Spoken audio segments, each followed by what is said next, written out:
Hola, muy buenas tardes. Mi nombre es Ivonne Salinas, su anfitriona.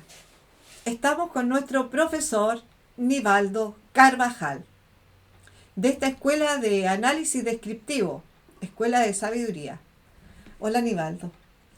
Hoy día vas a ver el tema de insuficiencia espiritual. Sí, la insuficiencia espiritual cuando la persona entra en un estado muy triste, de duda, de pérdida de fe, cansancio emocional, desgano, porque se siente que no entiende y no hay quien pueda ayudarle a salir de ese estado. La insuficiencia es una impotencia de no poder entender las cosas de Dios. El mundo permanece ocupado, trabajando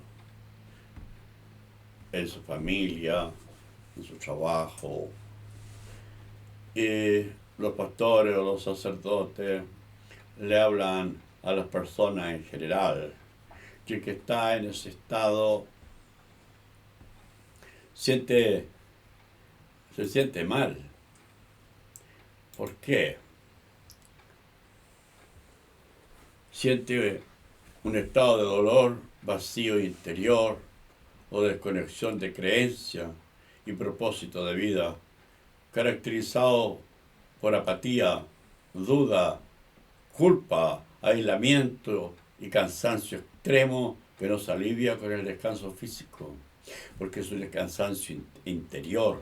A menudo surge por crisis, heridas emocionales, estrés acumulado, el descuido de la propia vida espiritual, sentimiento de ira, desesperanza, ansiedad, sensación de abandono por Dios, pérdida del sentido de la vida, cinismo, reacciones desproporcionadas, dolores profundos, crisis de fe, priorizar el hacer sobre el ser y un desequilibrio entre el trabajo, familia y fe puede verse como una pobreza espiritual que conocerse que al conocerse lleva a depender más de Dios en lugar de la autosuficiencia.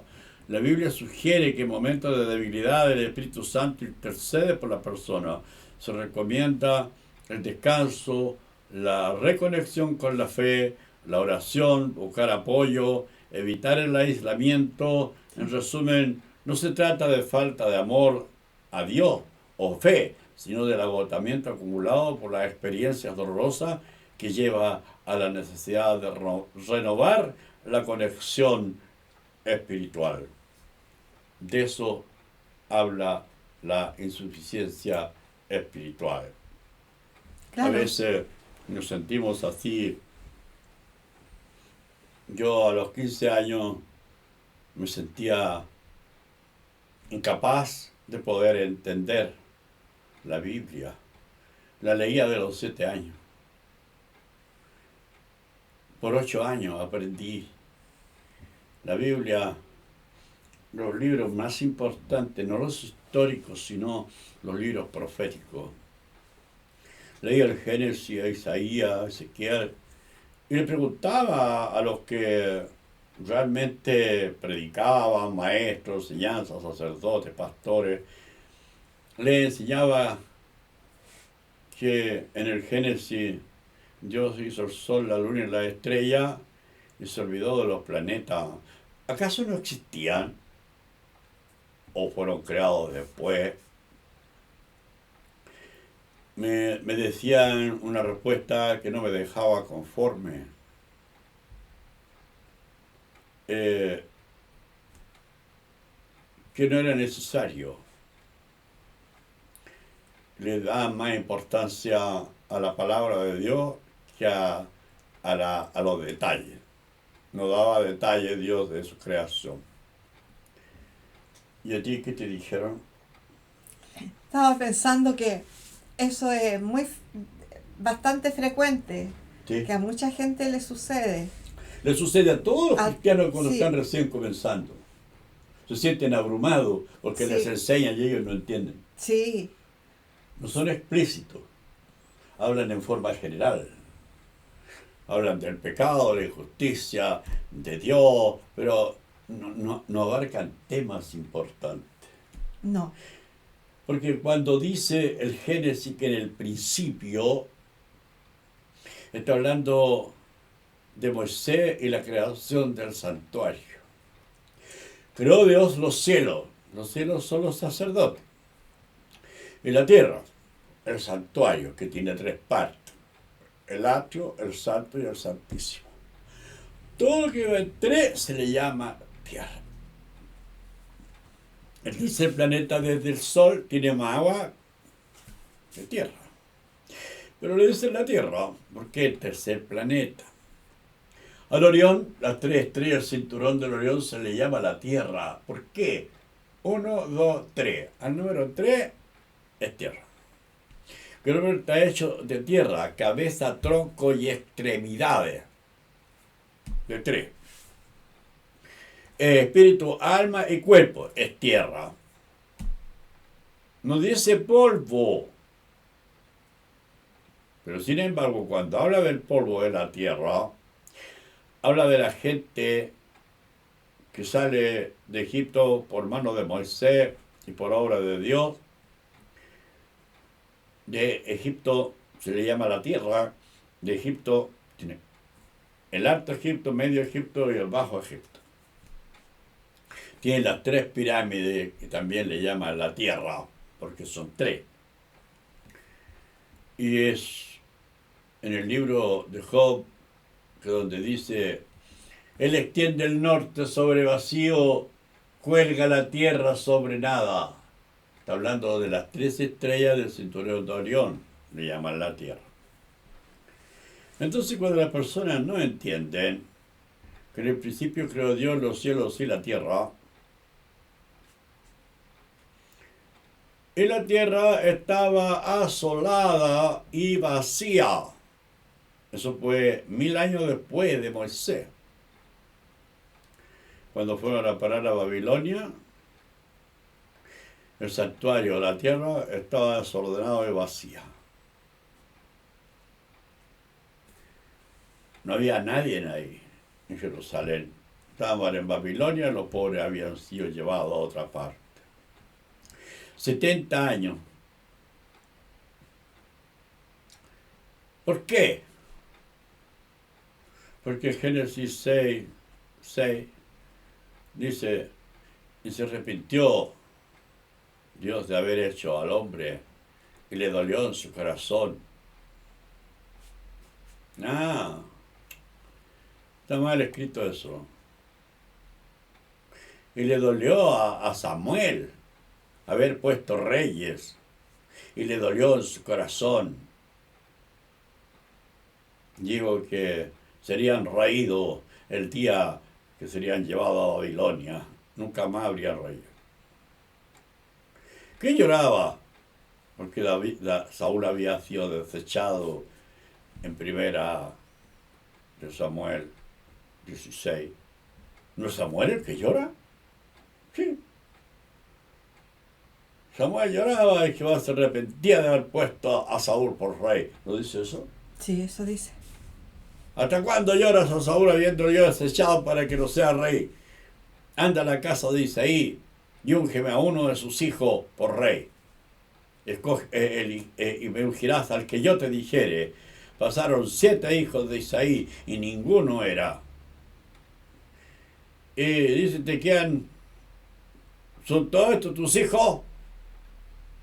Faltó que Isaí le preguntara: bueno, usted no es profeta, debería saberlo. Queda uno. Tráelo, que no comeremos hasta que él llegue.